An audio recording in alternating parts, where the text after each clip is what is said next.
እኔ የምላችሁ ሀብና ፍፄ ማለት ነው። እኔ እንዴት እንደሳኩኝ እንዴት ነው እጃቸውን ወደ ላይ አድርገው ምናምን የሆነ ነገር በቃ እንደዚህ ከባድ ነገር ተፈጥሯል ምናምን የምትሏት እኮ ነው የመሰላችሁት እሙሽዬን ማለት ነው። እሙሽዬ ደግሞ የኔ እናት አይ እናት መሆን እኮ እግዚአብሔርን በነገራችሁ ላይ ከዚህ ዓለም ላይ ማለት ነው ካሉ ውድ ነገሮች ሁሉ የመጀመሪያዋ ነች እናትና ልጅ ደህና አይደለም እንዲህ ያለች ማለት ነው። አስጨነቃችኋት እኮ እንዴት ነው እንደዚህ እጃችሁን ወደ ኋላ አስራችሁ ምናምን። ከዛ ደግሞ ልናበስርልሽ ነው የመጣን ሙሽዬ ሳቀች ማለት ነው። እና አያችሁ ግን እንትናችን ደስ ሲል ወግ ባህል ነው የሚባለው እሱ ነገር ደስ ይላል። ምክንያቱም ሴት በኩል ሳይሆን የሚላከው ወንድ በኩል ነው። አሁን ላይ የተወሰኑ ሰዎች ያው ሰለጠንን ወይ ደግሞ ምናምን ብለው ይሆናል አቅምና የሆነ ቦታ ላይ ሴት ልጆች ይልካሉ ሽምግልና ማለት ነው። ግን ልክ አይደለም በጭራሽ። የእናት የአባቶቻችን ባህል በጣም ደስ የሚልና የሚወደድ ነው። ሴት ልጅ ምንም እኩልነት ሊባል ይችላል ምናምን ነገር ግን በሴት በኩል ሽምግልና በጭራሽ ሊሆን አይችልም። ሙሽዬም ገና ናቸው። ያው ገና እንደሆኑ እንግዲህ የተናገረችው ከሰማችሁ። ብሩኬ ገና በ20 ዓመቱ ላለችና በ20 ምናምን ዓመት እውነት ነው። ግን ወንድ ልጅ ምራቅ ዋጥ የሚያደርገው ደግሞ በሰል የሚለው ለነገሮች መበርገግን የሚያቆመው ምናምን 30ዎቹ ከገባ በኋላ ነው። በነገራችሁ ላይ የምሬን ነው። ያው ሴት ልጅ ምናምን ትንሽ ሆነች ትልቅ ሆነች ባልየው በኩል ትንሽ ምራቁን ዋጥ ካደረገ እሱ ነገሮች ስለሚያስተካከል ችግር ላይኖረው ይችላል። ወንድ ልጅ ግን ግዴታ 30 ቤት መግባት አለበት። ምንም ችግር የለው ምናምን አትበሉ። ምናልባት አንዳንዴ እዛም በታች ሆነው ያው በዙሪያቸው ደህና ሰዎች ካሉ ቆንጠጥ እያደረጓቸው ምናምን ነው በ20 ቤት ምናምን አግብተው አሪፍ ትዳር የሚኖራቸው ከስንት አንድ ነው እንጂ ብዙም አይደለም። እና ሀብም ያው ትንሽ ፍራንክ ተደርጓል እንደሰማችሁት። ምንድን ነው ያለው? በሀይሚ በኩል ነው የሚመጡት እንጂ በዚህ በኩል አይደለም ነው ያለው ማለት ነው። እንዲሁም ደግሞ ሁለታቸው መነጋገር እንዳለባቸው ያው እንግዳ ቤታችሁ ሲመጣ ኖርማል እንግዳም ሲመጣ ተነግሮ ምናምን ሲሆን ደስ ይላል። በዝግጅት ምናምን ስትቀበሉ አይደለም ሽምግልናን ያክል ማለት ነው። በሁለቶቹ በኩል ተነጋግረው ቅምጥሌም ለቤተሰብ ተናግራ ሽምግልና እንደዚህ ይላካል፣ በዚህ ቀን ሬዲ ሁኑ ይባላል። ቡራም እንደዛ ይናገራል። ከዛ ነገሮቹ ፏፈሽ። ወይኔ ጉዴ!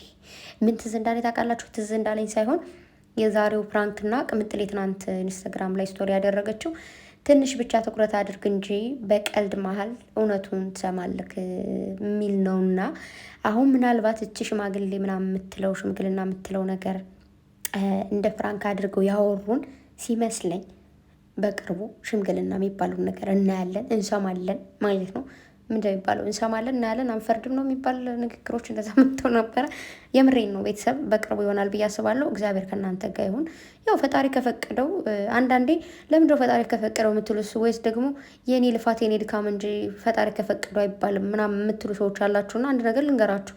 በዚህ ምድር ላይ በጣም ብዙ ነገር እኮ ሞክረናል፣ ግን እሱ አይሆንም ስላለን አልሆነም። ያ ነገር ብዙ ነገሮች ሞክረናል። አልሞከራችሁም? የሆነ ነገር ሞክራችሁ ይበላሻል፣ ግን ፈጣሪ በዛ ትክ ደግሞ ሌላ የተሻለ ነገር ይሰጣችኋል። ስለዚህ ያን ነገር ፈጣሪ አልፈቀደላችሁም። ልክ ቤት አባታችሁ እናታችሁ ታላቅ እህት ታላቅ ወንድም እንደማይፈቀድላችሁ ማለት ነው። አንዳንድ ነገር ለምሳሌ አሁን ከሆነች ጓደኛዬ ጋር ልወጣ ነው ብል አይቻልም ካለችኝ እህቴ ያ ነገር እንደሚጎዳኝ ታውቃለች ማለት ነው። ገባችሁ? አይቻልም ብላኝ ግን ከዛች ጓደኛ ጋር ካልወጣው ሌላ ቦታ ትወስደኛለች ወይ የሆነ ነገር ደስ የሚል ነገር ትገዛልኛለች። ልክ እንደዛ ደግሞ ፈጣሪም እንደዛ ነው።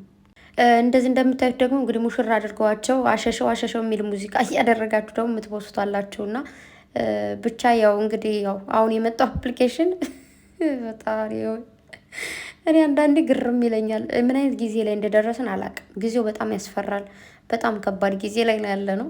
ነገሮቹ እኛ ያልሆነውን ሁነን እያሳየን ነው እና እዚህ ጋር ግን ደስ ይላል። እንደምታዩት ሙሽራ ሁነውልናል እና ጦጦ እያሉ በገጠር ነው የተዳሩት በፈረስ ደስ ሲል ግን ደስ ይላል እንዴ! በገጠር እንደዚህ በፈረስ መዳር እስኪ እንሞክረዋለን ማለት ያው እናያለን ብቻ ያለው ነገርና እንደዚህ የምታሳምሯቸው ለነሱ እንደዚህ ለትዳር እንዲሁም ደግሞ በአንድ ላይ እንዲሆኑ የምትፈልጉ ሁላችሁም ፈጣሪ የልባችሁን መሻት ይፈጽምላችሁ። የምድሬን ነው።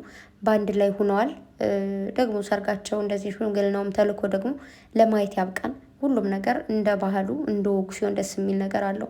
ቤተሰቦቻችሁ መርቀዋችሁ ያደረጋችሁት ነገር መቼም ቢሆን ወድቃችሁ አትወድቁም፣ ተበላሽቶም አይበላሽም።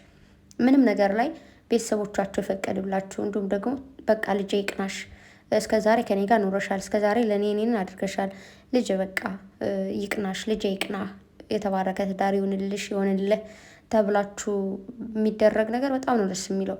ቤተሰቦቻችን መንገድ ስትወጡ ቤተሰብ ማርያምን አንዳንዴ በቃ እነሱን ቤተሰባቻችሁን እናት አባቶቻችሁን ደህና ሆኑ ሳትሏቸው እነሱ ሳይመርቋቸው የሄዳችሁበት መንገድና እነሱ ደግሞ ልጄ ከፊት ከኋላሽ መብራን ትከተልሽ፣ ሰላም ግቢ፣ መልካም ሰዎችን ያጋጥምሽ ምናምን ተብላችሁ የምትመረቁት ምርቃት በቃ ፊት ለፊት ነው ቀድሞ የምታገኙት ያ ምርቃት ማለት ነው። እመቤቴ በጣም ስለሚገርመኝ ነው። እና በትልልቅ ሰዎች ተመረቁ፣ በእናት በአባት ብቻ ማንኛውም ሰው ይመርቃችሁ። እንደ ምርቃት ትልቅ ነገር የለም። እዚህ የሆነ ገንዘብ ሊኖራችሁ ይችላል ምናምን፣ ግን ገንዘብ ምንም አይደለም። ሰው ይኖራችሁ። ደግሞ ምርቃቶች ጥሩ ናቸው። ከብዙ እንቅፋት፣ ከብዙ ጉድጓዶች፣ ከብዙ ስቃዮች ነው የሚያወጧቸው። እና ተመረቁ፣ መርቁን። ትልቆቹም ትንሾቹም ምርቃት ይገባል። የምር እንዴት ደስ እንደሚለኝ ስመረቅ ማለት ነው። እመቤቴን በጣም ደስ ይላል። የሆነ ስትመረቁ ያለው ስሜት እንዴት ደስ እንደሚል እና ጨረቃዎች ለዚህ ቀን ያብቃችሁ። እንግዲህ ለሁለታችሁ ሽምግልና መጣ ተብሎ በቃ የምንሰማበት ቀን ቅርብ ነው። እሱ ደግሞ ይሆናል። ብሩኬ ደግሞ ሰሞኑን መጥቶበታል። በጣም እየዘፈነ ነው አልኳችሁ። ቲክታክ ላይ እዚህ ጋር አሁን የምታዩት እየጨፈረላት ነው። በቃ ለቅምጥሌ ደግሞ እዚህ ጋር ያው በቀደም ዕለት ስትቀብጥ የነበረችው ናትና የኔ ቀበጥ። ዛሬ ደግሞ በምን አይነት ቪዲዮ እንደሚመጡ አናውቅም። ብቻ እየጠበቅን ነው። በጊዜ ኑልን።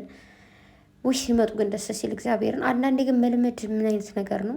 የሆነ ጥሩ ነገር የሚሆን መጥፎ ነገር ይሁን ተለመዳችሁ ነው። ያች ሰዓት ስታልፍ ራሱ የሆነ የሚደብራችሁ ነገር አለ፣ የሚያስጠላችሁ ነገር አለ። አንዳንዴ እኔ በጣም ቢዚ ሁኜ ራሱ ማለት ነው እግዚአብሔርን በዚህ ስልኬ ውሃ በውሃ ነው የሚሆነው ስልኬና አንዳንዴ እኔ ራሴን እታዘበዋለሁ። ምን አይነት ነገር ነው ለምናምን ላለውኝና አውቃለሁ በጣም ብዙዎቻችን ቢዚ ነን ምናምን፣ ግን በዛ መሀል ሆነን ቀነሱን ለማየት በጣም እንቸኩላለን ምናምን ነገርና በሰዎቻችን መሀል ታጥረን አንዳንዴ ግን በጣም እናደዳለሁ። የሆነ ልክ ቪዲዮ እስኪለቀቅ ምናምን በቃ ወይ ስራ ጨርሼ ወይ ደግሞ ስራ እየሰራሁ ብቻዬን ከሆንኩ ችግር የለም። ግን ልክ ቪዲዮ ሲለቀቅ ወይ ደግሞ ቪዲዮ ልሰራ ስል ልክ ሰዎቹ ይመጣሉ።